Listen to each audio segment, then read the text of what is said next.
መንግስት አንደኛ የፕሮቴስታንት መንግስት አይደለም። ከኢትዮጵያ ኦርቶዶክስ ተዋህዶ አንድ ነገር መማር ያስፈልጋል። ያን ፕሮቴስታንቶች መማር ብንችል ጥሩ ነው። መሰብሰብ ብቻ ሳይሆን ማካፈል። በመጨረሻም ጠቅላይ ሚኒስትሩ በሀገራችን የሚገኙ ፓስተሮችና ነቢያቶችን በሚስጥራዊ ስብሰባ ላይ ወረፏቸው። በንግግራቸውም ከኦርቶዶክስ ተዋህዶ ተማሩ ሌሎችንም ነገሮች በመናገር እየገሰጿቸው ሲሆን ይህ መረጃም አሁን በእጅ ገብቷል። እስከ መጨረሻው ድረስ ተከታተሉኝ። ገምኩትን ስህተት እንዳይደግሙ እነግራቸዋለሁ። ገንዘብ አግኝተሽ የምታገኙ በሌላ ስራ ሰርተሽ የምታገኙ ገንዘብና ያንን ስራ ስትሰሪ የምታገኛት 5 ሳንቲም ያለው ለውጥን ታውቂዋለሽ። ስለዚህ ራስሽን መስማት። በሌላ ዜና ተወዳጁ አርቲስት ሳያት ደምሴ የበርካቶችን ልብ የነካ ወጣቶችንም ከጥፋት የሚታደግ አንድ ወሳኝ መልእክት አስተላለፈች። በንግግሯም እኔ የሰራሁትን ስህተት ሌሎች እንዳይደግሙት ተጋለው ያለች ሲሆን ከዘፈን ወደ ዝማሬ ለማቅናት ያነሳሳትን የእማሆይ ምክር አስደምጣቸዋለሁ። President His Highness Sheikh Mohammed bin Zayed Al Nahyan said on X today, I extend my best wishes to all those celebrating Orthodox Christmas in the UAE and around the world. Приедут и поклонятся пред Тобою, Господи, и прославят имя Твое. በመጨረሻም የዩናይትድ አረብ ኤሚሬትስ ንጉስ ሼክ መሐመድ ቢን ዛይድ በመላው ዓለም ላይ ለሚገኙ ኦርቶዶክሲያን የእንኳን ደረሳችሁ መልእክት ለመጀመሪያ ጊዜ ያስተላለፉ ሲሆን ንጉሱም ከእስልምናው ዓለም ወደ ክርስትናው ዓለም ልባቸውን የሳበው አንድ ታላቅ ሚስጥርን እነግራችኋለሁ። ይህንን መልእክትም ለዓለም ሕዝብ አሰራጩት። በማስቀጠልም የሩሲያው ፕሬዝዳንት በገና በዓል ላይ ያስተላለፉትን አንድ መልእክትን በጋራ እንመለከታለን። ሰላም በመላው ዓለም ላይ የምትገኙ ውድ ቤተሰቦቼ እንዴት ናችሁልኝ? እኔ ደህና ነኝ። ቸሩ መደነል የሚተመሰገነ የሆነ በዘርቁታችን እጅግ በጣም ቁም ነገር አዘል ቪዲዮዎችን ይዤላችሁ መጥቻለሁ። ከናንተ የሚጠበቀው እንደተለመደው ቪዲዮን ላይክ እና ሼር ማድረጋችሁን አትርሱ። ዳዩ ወደላቱ ቪዲዮ። ቲባ አዳነች አቤቤ ስለ አላፋት ዝማሬ ምን አሉም? የገና በዓለም ምክንያት በማድረግ በአዲስ አበባ መስቀል አደባባይ የተካሄደው ልዩ የአላፋት ዝማሬ መርሃ ግብር መዲናችን አዲስ አበባን እንዳደመቃት ተናግረዋል። የአዲስ አበባ ከተማ ከንቲባ የሆኑት አዳነች አቤቤ በመርሃ ግብሩ ላይ የታየውን ውበትና አንድነት በማድነቅ በማህበራዊ ትስስር ገጻቸው ላይ ዛሬ የኢየሱስ ክርስቶስ የልደት በዓልን በማስመልከት በአዲስ አበባ መስቀል አደባባይ በኢትዮጵያ ኦርቶዶክስ ቤተክርስቲያን የተካሄደው የአላፋት ዝማሬ ድንቅ ነው፣ ከተማችንንም በጣም አድምቋል በማለት መልእክታቸውን አስተላልፈዋል። እናንተስ የዘንድሮን የአላፋት ዝማሬ መርሃ ግብር እንዴት አገኛችሁት? ሀሳብ አስተያየታችሁን ኮመንት ላይ ጻፉልን። ፎሎ ማድረግ ቤተሰብ ይሁኑ። የአዲስ አበባ ከንቲባ የሆኑት ክብርት አዳነች አቤቤ በኢትዮጵያ ኦርቶዶክስ ተዋህዶ ቤተክርስቲያን ተሰናድቶ የቀረበውን የአላፋት የምስጋና ፕሮግራም በእጅጉ እንዳደነቁና ምዕመናኑም ከተማዋን ገነት እንዳስመሰለው መግለጽ ከፍ ያለ ምስጋናቸውን ለጨዋው ለትሑቱ የኦርቶዶክስ ምዕመን አድርሷል። ወዳጄ ዓለም ሁሉ እውነታው ሲገባው ገና ዓለም በሙሉ በኦርቶዶክሲያን ትጥለቀለቃለች። ክብር ምስጋና ለእናትና ልጁ ይሁን፣ አሜን።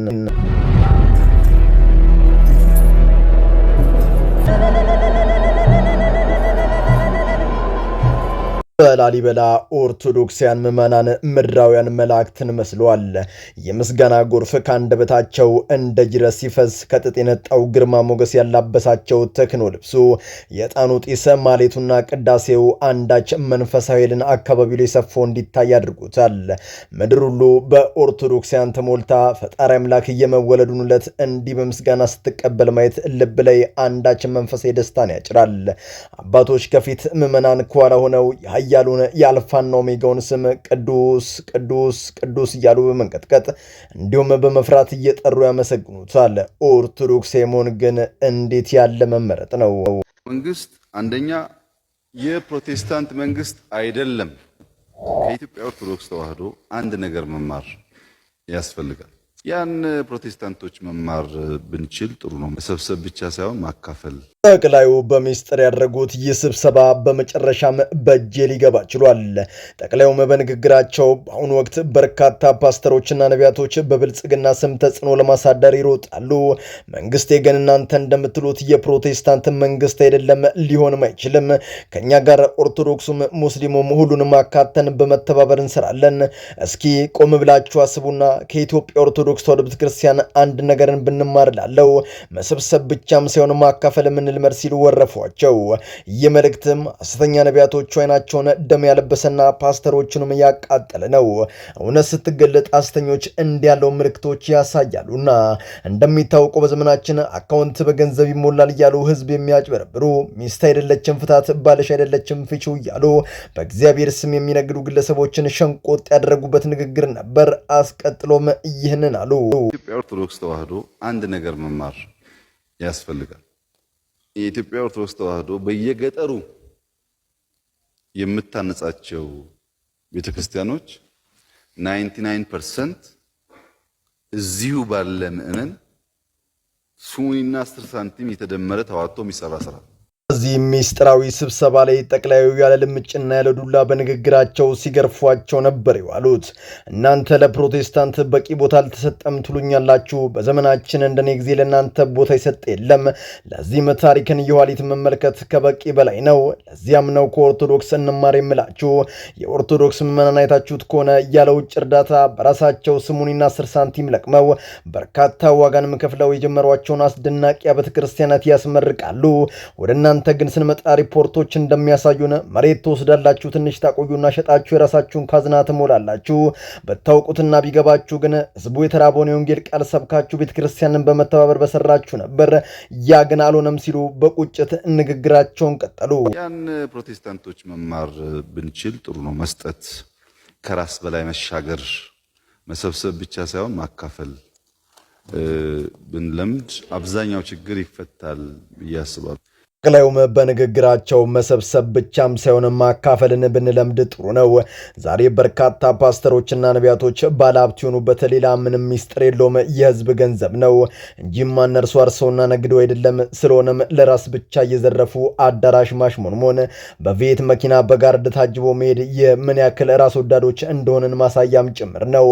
ሐዋርያትን ተመልከቱ። ከሚለብሱት ልብስ ከሚጫሙት ጫማ በቀር አንዳችም ምድራዊ ሀብትን አላካበቱም።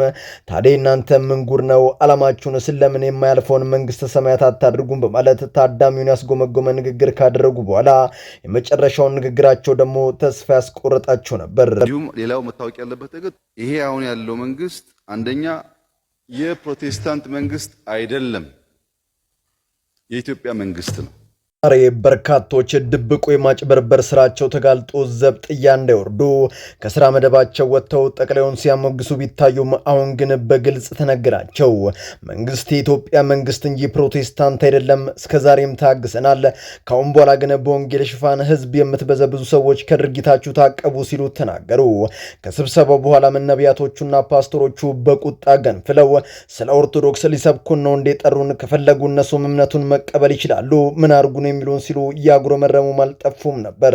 Придут и поклонятся пред тобой, Господи, и прославят имя Твое, яко вели и си Ты. President His Highness Sheikh Mohammed bin Zayed Al Nahyan said on X today, I extend my best wishes to all those celebrating Orthodox Christmas in the UAE and around the world.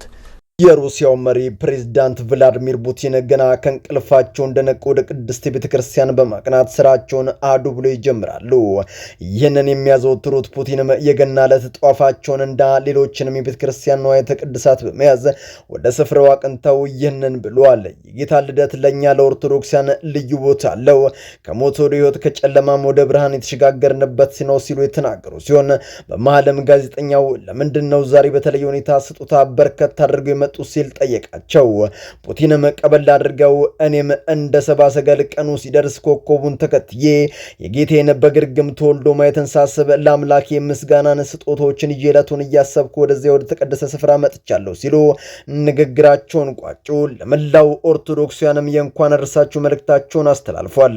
ታዲያ ሌላው ያስገረመኝ ነገር የዩናይትድ አረብ ኤምሬትስ ንጉስ ሼህ መሐመድ ቢን ዛይድ ለመጀመሪያ ጊዜ በታሪካቸው የእንኳን አደረሳችሁ መልእክት ለክርስቲያኖች ያስተላለፉ ሲሆን ይህም ለክርስትና እምነት ያላቸውን የተከፈተ ልብ ያሳያል። በርካቶቻችሁ እንደምታውቁት የንጉሱ ወንድም ልጅ ከ2 ዓመታት በፊት ከእስልምና ወደ ኦርቶዶክስ ማቅናት ከቤተሰቦቹ ከመጠላት አልፎ በህይወት እስከ መፈለግም ደረጃ ደርሶ እንደነበር አይዘነጋም። በኋላም መሐመድ ቢን ዘይድ ጣልቃ ገብተው የፈለገውን ያመነውን መከተል ይችላል ሲሉ ጣልቃ ገብተው ልጁን እንደታደጉት የሚዘነጋ አይደለም። በኋላም የልጅ ከንጉሱ ጋር በመዋል ወንጌልን የሚያስተምራቸው ሲሆን አሁን ልባቸው ወደ ክርስትናው እንደተሳበም የቅርብ ምንጮቻቸው የሚወጡት መረጃዎች ያሳያሉ። መጨረሻውንም ፈጣሪ አምላክ ያሳምርላቸው። እኔ የደገምኩትን ስህተት እንዳይደግሙ እነግራቸዋለሁ። ገንዘብ አግኝተሽ የምታገኙ በሌላ ስራ ሰርተሽ የምታገኙ ገንዘብና ያንን ስራ ስትሰሪ የምታገኛት 5 ሳንቲም ያለው ለውጥን ታውቂዋለሽ። ስለዚህ ራስሽን መስማት መጀመሪያው ነገር ራሳቸውን ይስሙ። ተወዳጇ የሀገራችን አርቲስት ሳያት ደምሴ ከዘፈን ወደ ዝማሬ የመመለስ መንገዶችን እንደጀመረች ያሳወቀች ሲሆን አስቀጥላም ይህንን ተናግራለች። ሰዎች እንዲሁም የኔ ወዳጆች እኔ የሰራሁትን ስራ እንዳይደግሙ አጥብቄ እነግራቸዋለሁ። ዘፈን መጨረሻው መልካም አይደለም፣ ከፈጣሪ ለይቶ ለክፉ የሚያሰጥ ነው። ማን በዘፈን ከበረ? ዮሐንስ መጥምቅን አንገት ያስቆረጠችው የሄሮድያዳ ዘፈን እንደሆነስ አታውቁምን? ዘፈን የት ይከፈታል? በየዳንኪራ ቤቱ ለምን? ለተለያዩ የኃጢአት መንገዶችን በር ለመክፈት ስለሆነም እኔም በቅቶኛል። በዚህ የማገኘው ሳንቲምም ይቅርብኝ። ሰው ዓለሙን ሁሉ አትርፎ ነፍሱን ካጎደለ ምን ይጠቅሟል የሚለው የማሆይ ንግግርና የወንጌል ቃል ላይፋቅ በውስጥ የታትሟል። እናም ወጣቶች ንቁ፣ ተመለሱ ስትል ተደምጣለች። ሳያትዬ እንቁ ልጫችን ተባረኪልን። በመላው ዓለም ላይ የምትገኙ ውድ ቤተሰቦቼ ለዛሬ እናንተን ያስተምራሉ፣ ይጠቅማሉ፣ መረጃ ምናሉ ብዬ ያሰብኳቸውን ቪዲዮዎች በዚህ መልኩ አቀረብኩላችሁ። በቀጣይ በሌሎች አስተማሪ ቪዲዮዎች እንገናኛለን። ለዚህ ቻናል አዲስ ከሆናችሁ ምን እየጠበቃችሁ ነው? መለስ እያላችሁ ሰብስክራይብ፣ ላይክ፣ ሼር ማድረጋችሁን አትርሱ። ባላችሁበት ሁሉ ክፉ ሳይነካችሁ በሰላም በቸር በጤና ቆዩልኝ። ይመቻችሁ።